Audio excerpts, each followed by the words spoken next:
Good morning, everyone. Today I will discuss about the what is the interaction between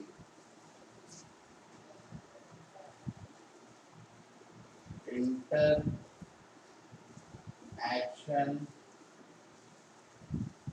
between antigen and antibody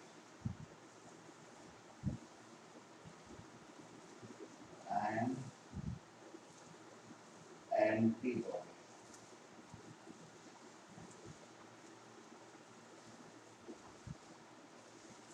Interaction between antigen and antibody. तो अब हमें ये देखना है कि किस प्रकार से इंटरेक्शन होता है और किस प्रकार से एंटीजन एंटीबॉडी को बाइंड करता है या एंटीबॉडी एंटीजन को बाइंड करता है. So in my previous lecture, I have discussed about the actual figure of the antibody. उसमें होता क्या वेरिएबल साइट होता है या एंटीजन बाइंडिंग साइट होता है. जैसे हमने ये कहा, सपोज कीजिए कि ये हमारा एंटीजन है, सॉरी एंटीबॉडी है, और ये हमारा बाइंडिंग साइट है. ये एंटीजन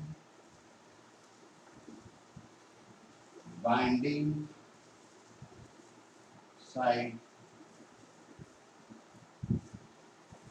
अब कोई भी एंटीजन अगर आता है तो सपोज कीजिए अगर एंटीजन ये आया तो ये जहां ये जुड़ता है इस जंक्शन को हम लोग कहते हैं एग्लूटिनेशन. क्या बोलते हैं? That junction is called the agglutination.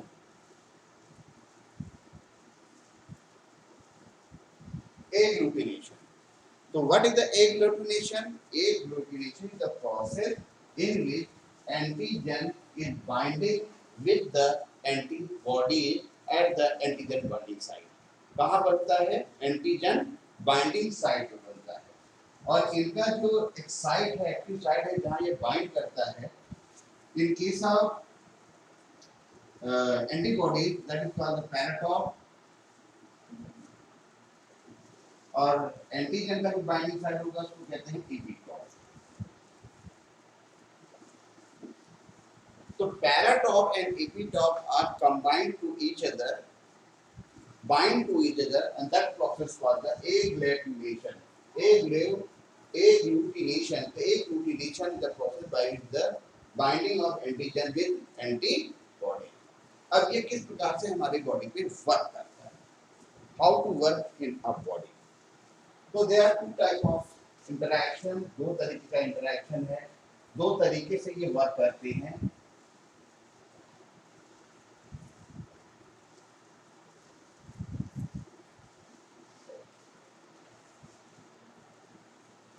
First is called the humoral immunity. Humoral immunity.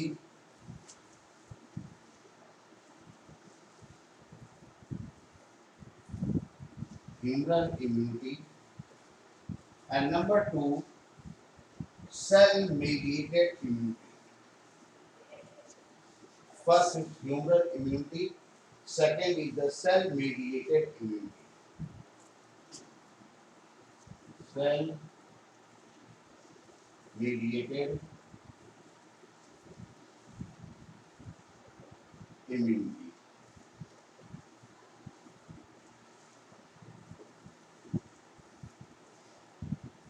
Humoral immunity and cell-mediated immunity. Cell-mediated immunity.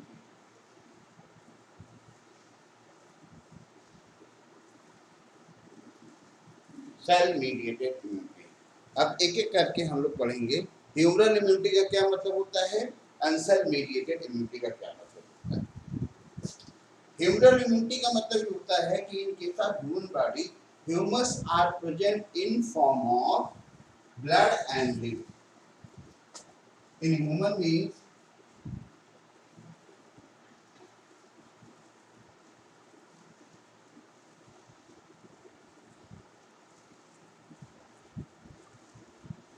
humus, humus is that is type of fluid. Humus are present. Humus are present in form of are present in form of blood and lymph. Blood and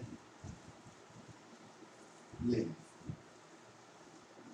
तो इन case of humus immunity में जो हमारा participation करने वाला है वो या तो ब्लड में है या फिर वो लिम्फ में है, और ब्लड और लिम्फ एक प्रकार का ह्यूमस होते हैं, ह्यूमस को ह्यूमरल इम्यूनिटी कहा जाता है। अब ये किस प्रकार से ऑपरेट करते हैं, एंटीजन कैसे कांटेक्ट में आता है, तो इसके लिए एक हम फ्लो चार्ट बनाकर आपको समझाएंगे कि सबसे पहले बीटा सेल या बी लिम्फोसाइट और टी लिम्फोसाइट दोनों एक साथ प्रॉपर्ली वर्क करते हैं। तो इनिशिएशन में कौन सेल वर्क करता है, कौन प्रोसेसिंग करता है और कौन मैसेज को साइटोकाइनेज के द्वारा कन्वे करता है, और किस प्रकार से प्लाज्मा मेम्ब्रेन का फॉर्मेशन होता है या प्लाज्मा सेल का फॉर्मेशन होता है, देन एंटीबॉडी बनती है। तो पहले हम फ्लो चार्ट आपको बनाकर देन फिर समझाने की कोशिश करते हैं। This one receptor, beta cell, and this one antigen.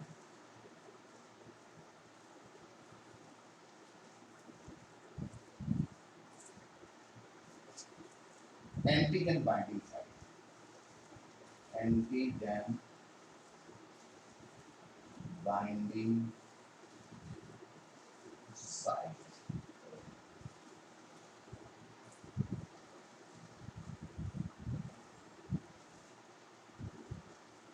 And it get processed. We are processing, and then antigen are received by the MHC. Next in PH cell, helper cell है, इसमें ये हमारा जिसको बोलते हैं PCR, ये हमारा जो PCR है, P रिसेप्टर है, helper cell, and then CD4, ये भी यहाँ से रिसीव किया जाता है, and then activated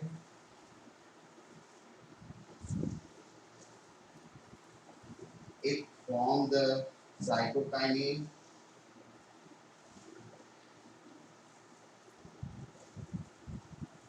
and cytokinase send the message to the beta cell attached with the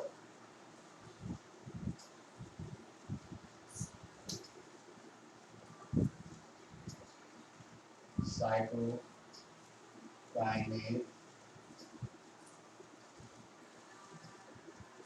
attached with receptor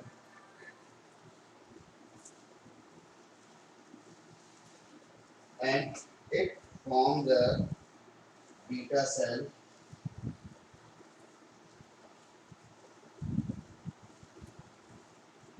after multiplying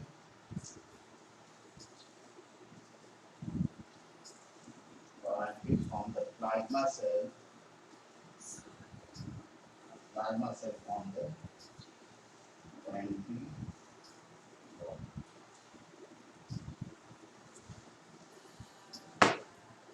That is the pre. Hello. Hello.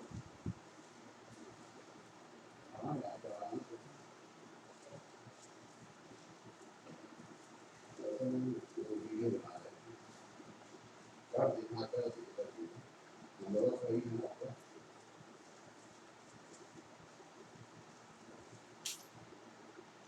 Yes, humoral immunity. Humoral immunity मतलब in case of human being, lymph and blood act as a humor. एक प्रकार से humoral fluid की तरह काम करता है और इसी के अंदर एंटीबॉडी होती है। तो कैसे ये वर्क करता है? देखिए ये बीटा सेल है या बीटा लिम्फोसाइट है, ये है टी लिम्फोसाइट, ये है बी लिम्फोसाइट।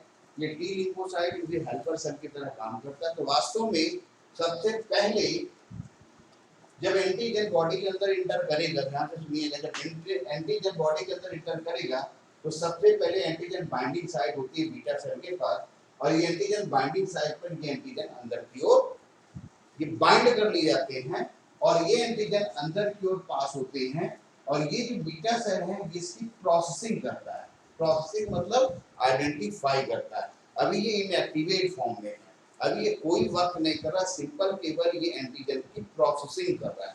और प्रोसेसिंग करने के बाद इसको एमएस सेल के पास देता है। एक प्रकार का इंटरमीडिएट कॉम्प्लेक्स है। ये जो एमएस सेल है ये इसको ट्रांसफर करेगा, जिसको हम बोलेंगे हेल्पर सेल, टी लिम्फोसाइट या हेल्पर सेल भी बोला जाता है। ये हेल्पर सेल क्या करता है कि इस एंटीजन को अंदर की ओर लेता है और फिर ये एक्टिवेट होता है और ये एक्टिवेट होने के बाद एक प्रकार का केमिकल सब्सटेंस का सिक्रीशन करता है जिसको साइटोकाइनेज कहा जाता है। तो firstly it is inactivate, it only help to the processing of the antigen and send message to the T lymphocyte और T lymphocyte के बाद मैसेज को भेज देता है। अब ये T lymphocyte के बाद मैसेज भेजता है तो T lymphocyte एक्टिवेट होकर एक प्रकार का, क्योंकि ये भी देखती है कि कहीं हमारा सेल तो नहीं है, जब इसको लगता है ये फॉरेन सेल है, ये प्रकार का एंटीजन जो हमारी बॉडी के लिए हार्मफुल है, उस कंडीशन में ये साइटोकाइनेज एंजाइम का फॉर्मेशन और ये जो साइटोकाइनेज एंजाइम है ये फिर पहुंचता है साइटोकाइनेज अटैच विद द रिसेप्टर। ये रिसेप्टर है, इसका मतलब बीटा सेल के पास दो रिसेप्टर है, एंटीजन बाइंडिंग के लिए, दूसरा साइटोकाइनेज बाइंडिंग के लिए रिसेप्टर पाए जाते हैं। इस रिसेप्टर पर जाने के बाद जब ये मैसेज केमिकली फॉर्म में बीटा सेल के पास गया तो बीटा सेल तुरंत एक्टिवेट हो जाती है। तब जब ये मैसेज के पास जाता है देन ये एक्टिवेट हो जाएगी। जब ये एक्टिवेट हो जाएगी उस कंडीशन में या अंडरगो द मल्टीपल डिवीजन, ये मल्टीपल डिवीजन करती है और बहुत ढेर सारी 20 का सेल बनाती है। 20 सेल, अब ये 20 सेल फिर से डिवाइड करता है, देन ये बनाता है plasma cell.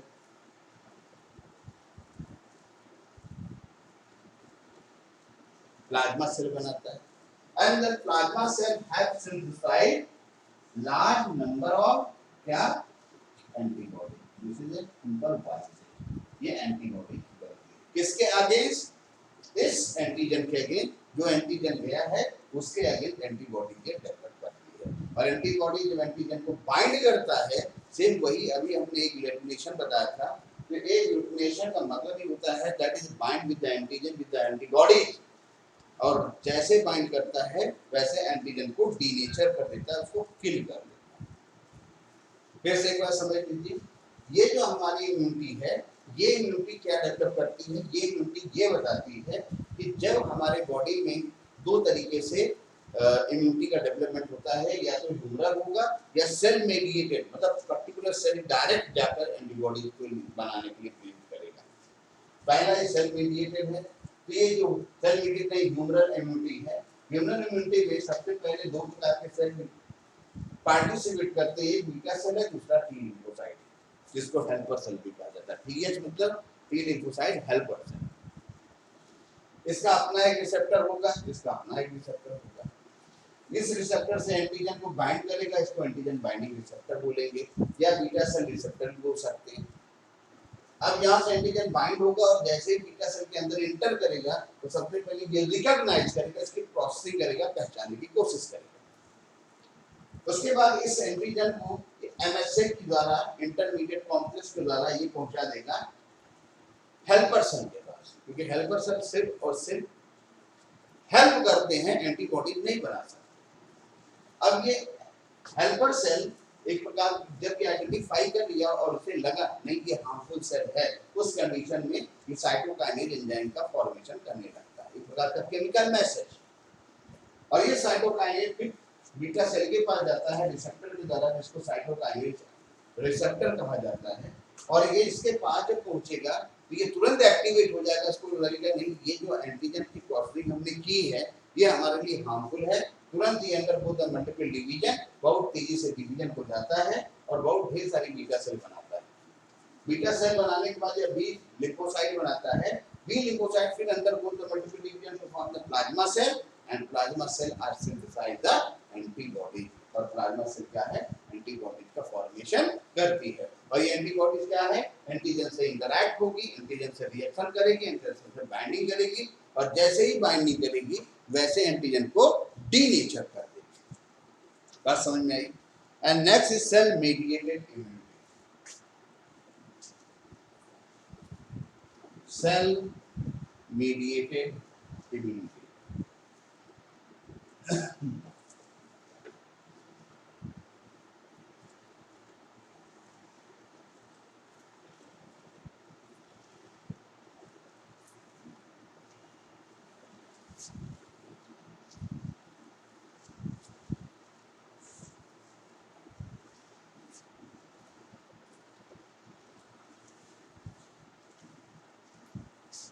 Second, cell mediated immunity.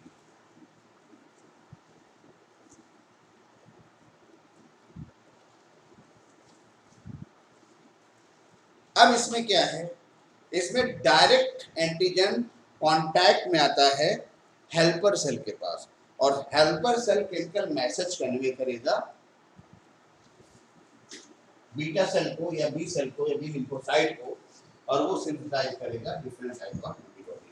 जैसे सेल मीडिएटेड का मतलब है कि इसमें primary receptor act as, that is called the MSC. This is the antigen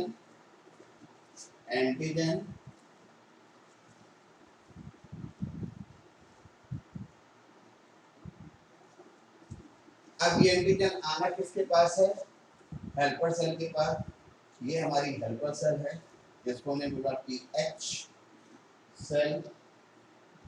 ये जो TH सेल है इसके पास अपना एक रिसेप्टर है और रिसेप्टर के पहले ये पास होगा इंटरमीडिएट कॉम्प्लेक्स जिसको हमने बोला MHC।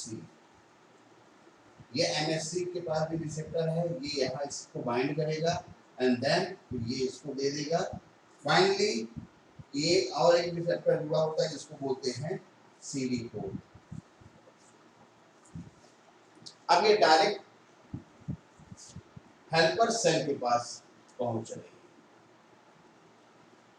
और जो हेल्पर सेल है वो डिफरेंट टाइप ऑफ एंजाइम बनाएगी। पहला TH1, दूसरा TH2,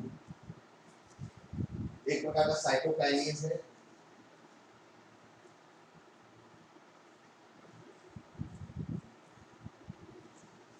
और ये simply chemical message convey to direct macrophage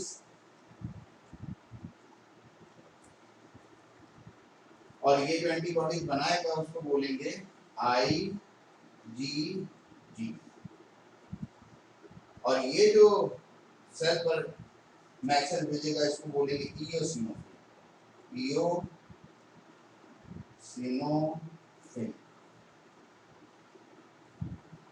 और ये बनाएगा IgA।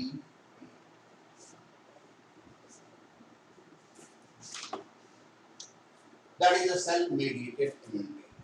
सिंपल उसी तरीके से है। Cell mediated immunity means firstly antigen are direct in contact with the MSC. MSC is the intermediate complex जो उसको bind करता है. It also have the receptor. So antigen are binding with the MSC and the MSC are transferred to the antigen to the helper cell. Helper cell को ये transfer कर देगा. अब ये helper cell के पास जैसे ही transfer करेगा, helper cell को recognize करेगा, पहचान लेगा और पहचानने के बाद साइटोकाइनेज एंजाइम्स का फॉर्मेशन करेगा। साइटोकाइनेज सेल द्वारा सीक्रेट किया गया एंजाइम को साइटोकाइनेज कहते हैं। ये एंजाइम बेसिकली TH1 और TH2 के फॉर्म में है।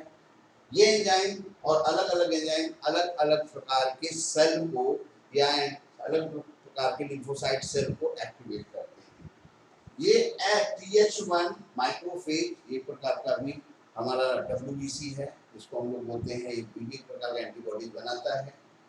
ये जो माइक्रोफेज है जब इस पर एक्टिवेट होता है या मैसेज को कन्वे करता है, केमिकल मैसेज के फॉर्म में कन्वे करता है, तो ये जो माइक्रोफेज ये एक्टिवेट हो जाते हैं और जब एक्टिवेट होंगे तो ये एक प्रकार का एंटीबॉडी बनाएंगे जिसे हम बोलेंगे IgG। इसके पहले हमने प्रीवियस लेक्चर हमने बताया था कि मेन जो एंटीबॉडीज होते हैं वो 4 होते हैं, IgA, IgG, IgE, IgM। ये जो चारों एंटीबॉडीज होती हैं ये हमारी बॉडी के मेन एंटीबॉडीज होते हैं। इसके अलावा भी होते हैं लेकिन मेन हमारी ये एंटीबॉडीज हैं। तो ये माइक्रोफेज ये सिंथेसाइज करता है IgA। वास्तव में macrophage undergo the multiple division same वैसे ही होगा, undergo the multiple division and these macrophage form the plasma cell and plasma cell also synthesize the antibody, and that antibody is called the IgG. But next cytokinase enzyme attack to the next lymphocyte cell that is called eosinophil. Eosinophil is acidic in nature और ये क्या करता है जब ये activate होगा तो ये विशेष प्रकार का एंटीबॉडी बनाएगा जिसको IgE कहा जाएगा। इसका मतलब सेल मेडिएटेड में डायरेक्ट सेल पर अटैक किया जा रहा है, मैसेज को भेज दिया जा रहा है। ह्यूमरस का मतलब है कि जो इंटरमीडिएट पहले क्या करता है लिम्फोसाइट बी लिम्फोसाइट मैसेज को लेगा, प्रोसेसिंग करेगा और उसके बाद टी लिम्फोसाइट के पास भेजेगा या हेल्पर सेल के पास भेजेगा। हेल्पर सेल जब केमिकल मैसेज को कन्वे करके पुनः बी लिम्फोसाइट के पास भेजता है तब वो एक्टिवेट होते हैं और सेल को ऑर्डर देते हैं कि वो डिवीजन हो जाए, बहुत ढेर सारा एंटीबॉडीज बने। लेकिन इसमें क्या है पर्टिकुलर सेल मीडिएटेड, ये किसी एक पर्टिकुलर सेल को मीडिएट करता है, ऑर्डर देता है, केमिकली ऑर्डर देता है। ये कहता है कि आप एक विशेष प्रकार का एंटीबॉडीज बनाओ। जब एंटीबॉडीज बनाओगे तो ये जो एंटीबॉडीज होते हैं ये बेसिकली क्या करते हैं हमारे बॉडी की इम्यूनिटी को मेंटेन करते हैं। And the next topic auto immunity.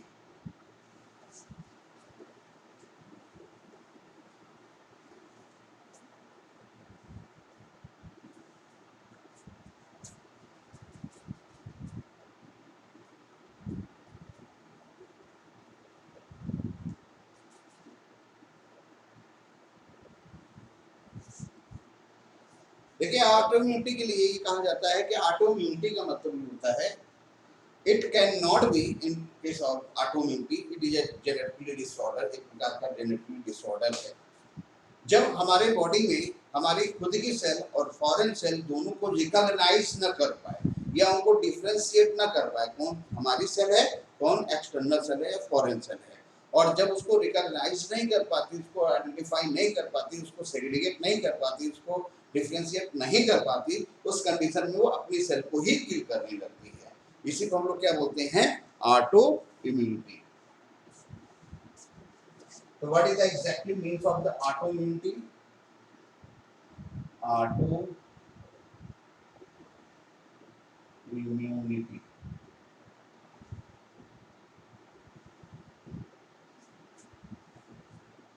Autoimmunity due to genetic disorder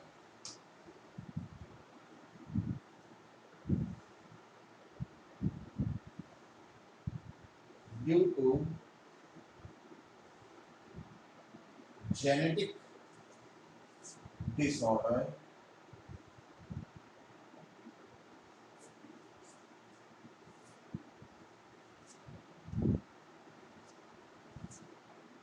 antibodies cannot be recognized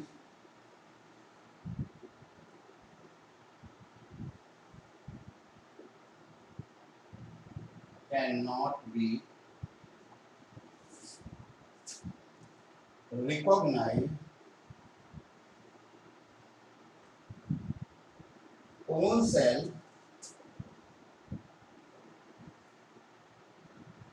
own cell and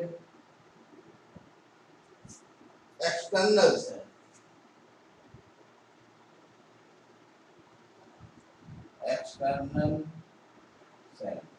मतलब जो बाहर से सेल आ रही है वो और जो हमारी सेल आ रही है वो उसको रिकॉग्नाइज नहीं कर पाती और क्या करती है, उसको किल कर देती है।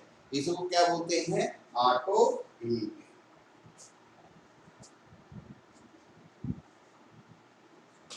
For example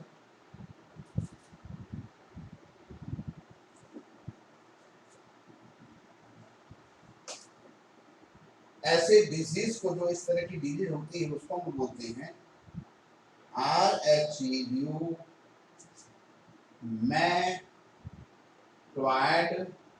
rheumatoid arthritis.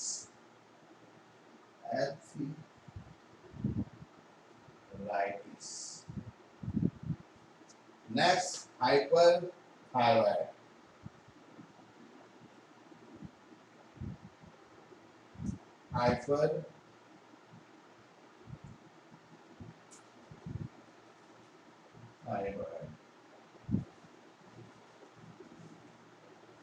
Rheumatoid arthritis and hyperthyroid. तो autoimmunity it is a type of genetic disorder in case of human body. कभी कभी ऐसा होता है कि जो हमारी एंटीबॉडीज होती है वो रिकॉग्नाइज नहीं कर पाती हमारी खुद की सेल को और हमारे फॉरेन सेल को। तो क्या करती है, हमारी भी सेल और फॉरेन सेल, कभी कभी जब फॉरेन सेल नहीं होता तो हमारी खुद की सेल को डेड करती है। इस प्रॉपर्टी को ऑटो इम्यूनिटी कहा जाता है। Auto immunity is a type of genetic disorder. In case of auto immunity the antibody cannot be distinguished between the own cell and foreign cell. It can be killed both type of cell, हमारी cell को मारती है, बाहर की cell को मारती है। तो this type of disease called the rheumatoid arthritis and hyperthyroid. ये दो प्रकार की डिजीज इसी काम होती है, ऑटो इम्यूनिटी काम होती है। ठीक है। And next topic I will discuss about the next topic, and the next topic is called the cancer. Sorry, AIDS, not cancer, AIDS.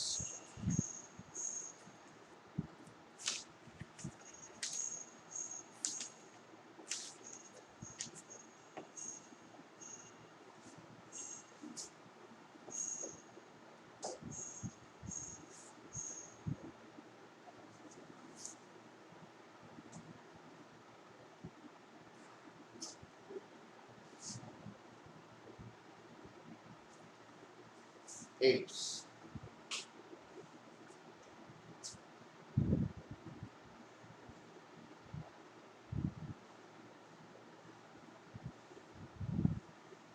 It is a very dangerous type of syndrome, not a disease. That is called a syndrome. इसको हम लोग syndrome कहते हैं। Disease और syndrome में क्या अंतर है, सबसे बड़ी दिक्कत ये। डिजीज मतलब a single antigen which are enter your body and cause a specific type of disease, that is called the disease. आपकी वाइटल एक्टिविटी को डिस्टर्ब कर रही है। और एड्स का मतलब ये होता है कि ये type of syndrome that is called the group of disease in our body. अगर कई तरह सारी डिजीज हमारे बॉडी में हो रही होती है तो इसी को सिंड्रोम कहा जाता है। वास्तव में क्या होता है कि ये जो एड्स है एक प्रकार का सिंड्रोम है, acquire immunodeficiency syndrome, acquire immunodeficiency syndrome कहा जाता है। And that syndrome is caused by the virus that is called the HIV virus. कौन सा वायरस है, HIV वायरस। तो अब HIV वायरस जब हमारी बॉडी में इंटर करता है तो ये हमारी इम्यूनिटी को कमजोर करता है। इम्यूनिटी कमजोर करने का मतलब ये है कि हमारी जो बी लिम्फोसाइट है इनको किल करता है।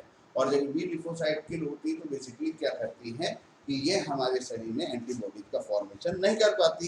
तो जब हमारी बॉडी में एंटीबॉडी का फॉर्मेशन नहीं होता तो दे काज different type of disease.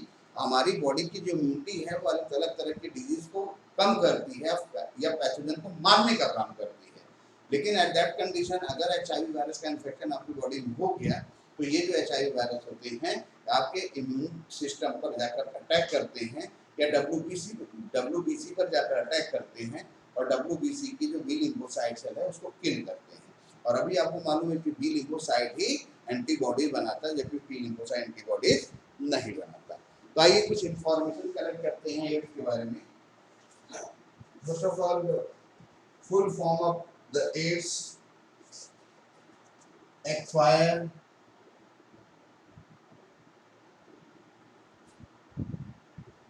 acquired immunodeficiency syndrome deficiency syndrome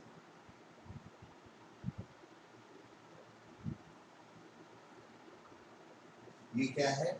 Acquired immunodeficiency syndrome, the full form of the AIDS. How to cause the AIDS? The causal organism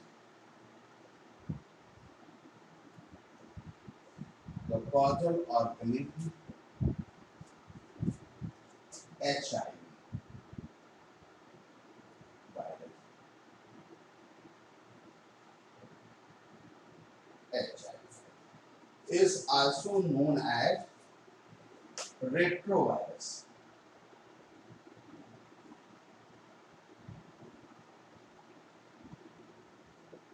ये एक प्रकार का रेट्रोवायरस होता है। अब next, how to transmitted of HIV virus. तो transmission of HIV virus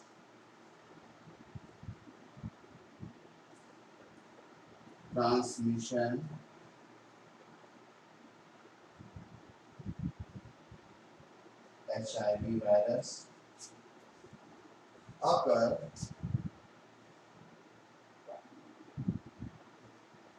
through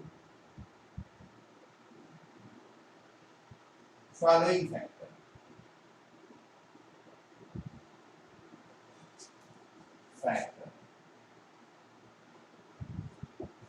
कौन कौन से फैक्टर हैं जिसके कारण एचआईवी काज हो सकता है? तो पहला factor sexual contact, unsafe sexual contact.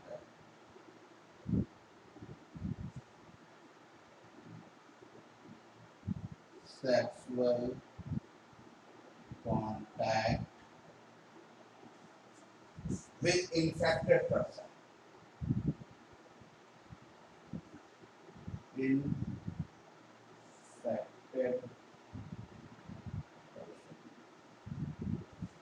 infected person से सेक्सुअल कांटेक्ट में जाने के बाद।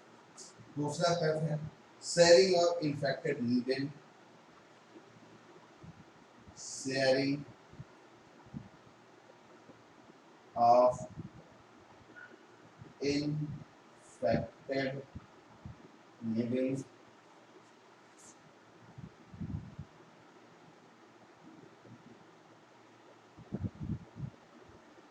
infected needle, third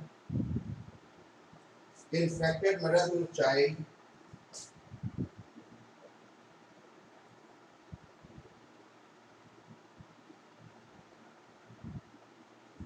mother to child,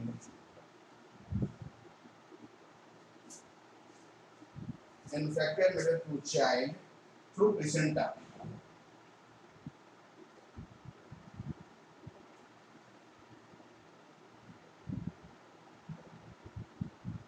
and during blood transfusion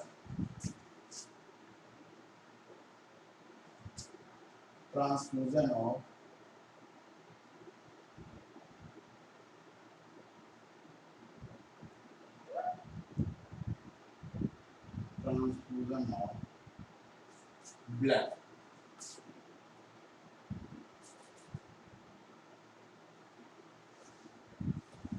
कितने मेथड है जिससे HIV ट्रांसमिट हो सकता है? तो first of all HIV is a not a single type of disease, it is called a syndrome. The full form the HIV acquired immunodeficiency syndrome. And what is the causal organism that cause the AIDS? The causal organism is called the HIV virus. Okay. And how to transmit the HIV? कैसे transmit होता है? तो they transmitted by the following factor. पहला, unsafe sexual contact.